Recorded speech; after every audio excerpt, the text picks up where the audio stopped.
हेडलाईन्सचे प्रायोजक आहे NBC bearings, लांब पळण्यासाठी। पुणे पोलीस आयुक्तांना फोन करून कडक कारवाईचे आदेश दिल्याचं 27 मे रोजी अजित पवारांचं विधान। मात्र आज पुणे पोलीस आयुक्तांना फोनच केला नसल्याचा अजित पवारांचा दावा। पुणे अपघात प्रकरणात मुख्यमंत्र्यांचं लक्ष, लोकप्रतिनिधी असल्यानं सुनील टिंगरे पोलीस स्टेशनमध्ये गेले। टिंगरेंवरील आरोप बिनबुडाचे, अजित पवारांकडून टिंगरेंची पाठराखण। पुणे अपघाताचं सगळं प्रकरण जनता आणि विरोधकांनी पुढे आणलं। आता काय लक्ष ठेवता? किसी के ना किसी के यार हे दिसतंय वडेट्टीवारांचा हल्लाबोल।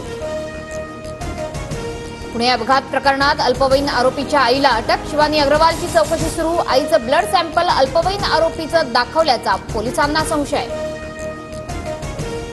पुणे अपघात प्रकरणातील आरोपी विशाल अग्रवालचं महाबळेश्वरमधील हॉटेल सील होणार, कारवाईसाठी जिल्हा प्रशासन हॉटेल परिसरात दाखल।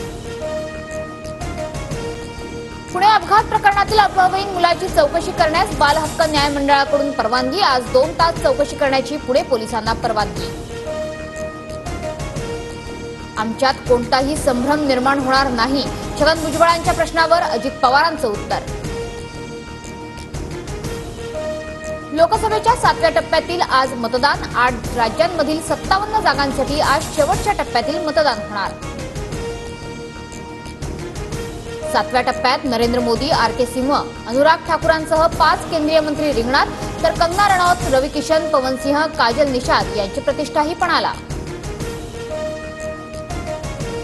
लोकसभेच्या निकालाआधीचा कल आज TV9 मराठीवर। संध्याकाळी 5 वाजल्यापासून एक्झिट पोल आधी अमित शहांकडून पुन्हा 400चा दावा। राहुल गांधी पंतप्रधान व्हावेत ही इच्छा, भाजपला सत्ता मिळणार नाही। इंडिया आघाडीला देशात 350 पेक्षा जास्त जागा मिळतील, वडेट्टीवारांचा दावा। 4 जूनच्या निकालानंतर जयंत पाटील काँग्रेसमध्ये जातील। शरद पवार गटातून अनेक आमदार आणि नेते आमच्या पक्षात येतील, सूरज चव्हाण यांचा दावा। विधिमंडळाचं 10 जून पासून सुरू होणारं पावसाळी अधिवेशन पुढे ढकललं, जुलैमध्ये अधिवेशन होण्याची शक्यता। मेगा ब्लॉकच्या दुसऱ्या दिवशी 534 लोकल फेऱ्या रद्द, लोकल उशिरानं सुरू, प्रवाशांना पर्यायी वाहतूक व्यवस्थेचा वापर करण्याच्या सूचना। व्यावसायिक गॅस सिलेंडरच्या किमतीत 66 रुपयांची घट, ऑइल मार्केटिंग कंपनीची घोषणा। व्यावसायिक गॅस आता 1629 रुपयांना मिळणार।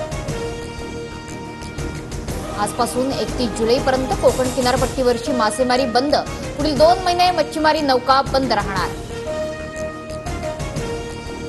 राज्यातील धरणांनी तळ गाठला, फक्त 22% पाणीसाठा शिल्लक।